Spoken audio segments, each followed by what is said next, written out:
ಬಂಧು ಬಾಂಧವರೆಲ್ಲ ತುಂಬಿಕೊಂಡಾಗ ಎಂತ ಸಂಗಮ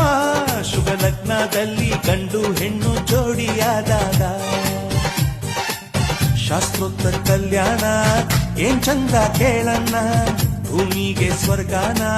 ತಂದಂತೆ ನೋಡಣ್ಣ ಮನ ಬಂದ ಹಾಗೆ ಮಾಡಲು ಮದುವೆ ವ್ಯಾಪಾರ ಅಲ್ಲಣ್ಣ ಎಂತ ಸಂಭ್ರಮ ಮನೆ ತುಂಬ ಬಂಧು ಬಾಂಧವರೆಲ್ಲ ತುಂಬಿಕೊಂಡಾಗ